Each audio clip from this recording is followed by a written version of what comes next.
নমস্কার, আজ বানিয়ে দেখাবো মোচার ধোকার ডালনা। আমি এই মোচার ধোকার ডালনা করার জন্য আপাতত মোচাটাকে ভাপিয়ে নিয়েছি আর মটরের ডাল খানিকটা নিয়ে নিয়েছি, 150 গ্রামের মতন মটরের ডাল। এই দুটো দিয়ে আমি মোচার ধোকার ডালনাটা মেনলি করব।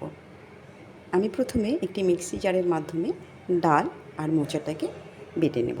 ডালটাকে মিহি করে বাটবো, কিন্তু মোচাটাকে আমি আধা বাটা করব। আমি ডালটাকে মিহি করে বেটে নিয়েছি, এবারে আমি মোচাটাকে আধা বাটা করে নেব। মোচাটাকে আমি আধা বাটা করে নিয়েছি, এই যে দেখুন একদম মিহি করিনি। এবার ডাল আর মোচা আমি একসঙ্গে মিশিয়ে দেব।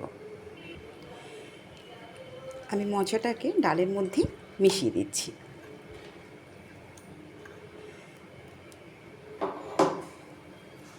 এই যে মোচাটা কিন্তু আমি খুব মিহি করিনি, আধা আধা করে বেটে নিয়েছি। এবারে দিয়ে দিচ্ছি 1 চামচ লঙ্কার গুঁড়ো, দিয়ে দেব লবণ, দিয়ে ভালো করে একটু মেখে নেব।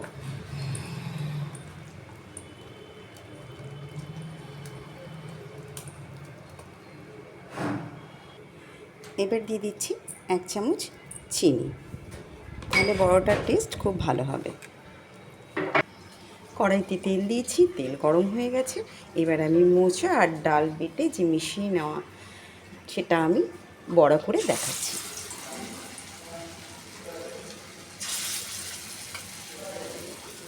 এইভাবে একটা একটা করে দিয়ে বড়াগুলোকে ভেজে নিতে হবে।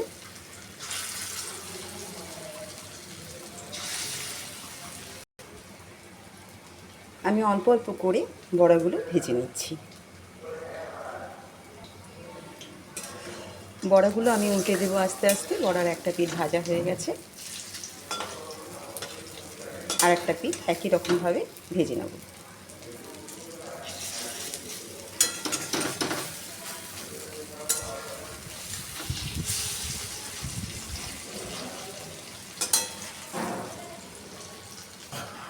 বড়াগুলো ভাজা হয়ে গেছে, আমি তুলে নিচ্ছি একটি পাত্রে। আমি আরও একটা ব্যাচ দিয়ে দিচ্ছি।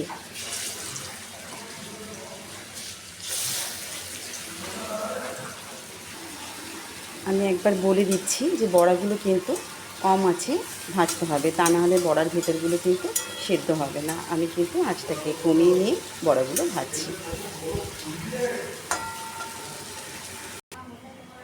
বড়াগুলোকে আমি ভেজে নিলাম, বড়াগুলো ভাজা হয়ে গেল। এবারে আমি তুলে নিচ্ছি।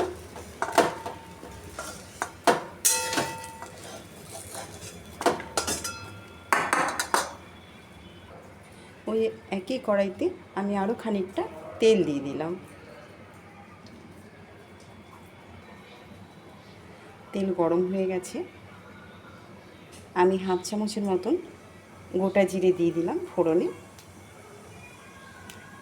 আর দিয়ে দেব 3টে শুকনো লঙ্কা আর একটা তেজপাতা।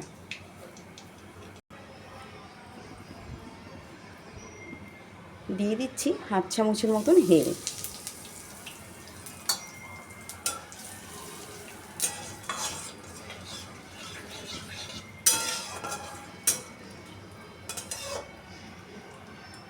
হিংটাও সোনালি হয়ে এসেছে। এবার আমি কেটে রাখা দুটো মাঝারি সাইজের আলু দিয়ে দেব।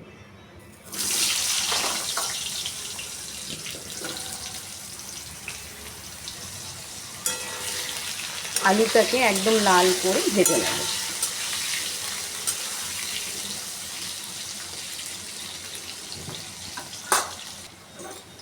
আলুটা খানিকটা ভাজা হয়ে গেছে, এরকম সময় আমি দিয়ে দেব সামান্য একটু হলুদ আর একটু নুন। 1/2 চামচের মতো নুন দিলাম। আমি কিন্তু আগে নুন আর হলুদ দিলাম না, তার কারণ আলুটাকে একটু কড়া করে ভাজতে হবে।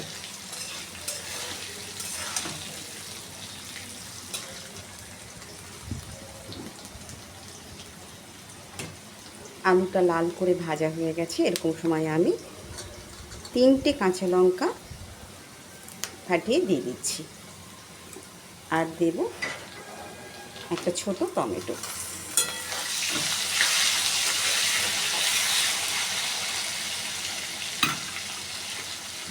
আমি আগের থেকেই 1.5 চামচ আদা বাটা, 1 চামচ ধনের গুঁড়ো, 1/2 চামচ জিরের গুঁড়ো, 1 চামচ শুকনো লঙ্কার গুঁড়ো আর 1.5 চামচ হলুদ গুঁড়ো ভিজিয়ে রেখেছিলাম। সেই মশলাটাকে আমি দিয়ে দিচ্ছি। বাটিতে লেগে থাকা মশলাটা আমি আরেকটু জল দিয়ে দিলাম। এবার আমি সব মশলাটাকে ভালো করে কষিয়ে নেব।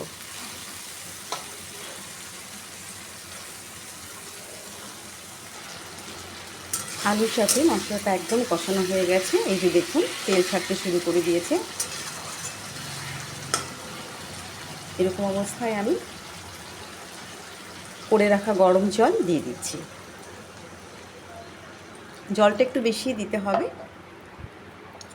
তার কারণ বড়াগুলো যখন দেওয়া হবে তখন জলটা কিন্তু অনেকটাই বড়াগুলো টেনে নেবে। আমি আগেও একটু নুন দিয়েছি, তাই স্বাদ মতন একটু লবণ দিয়ে দিলাম।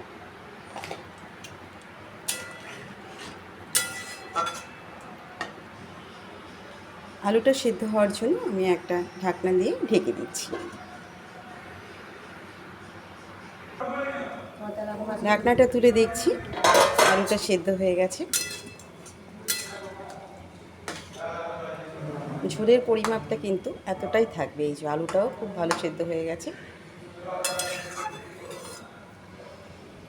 এবার দিয়ে দেব ভেজে রাখা বড়াগুলো।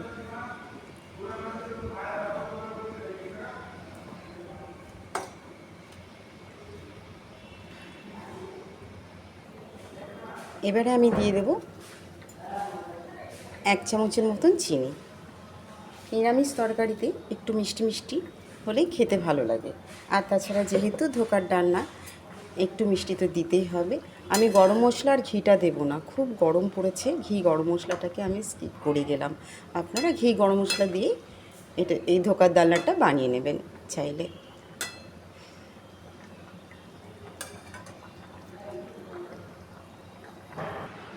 তো বন্ধুরা, ধোকার ডালনা রেডি।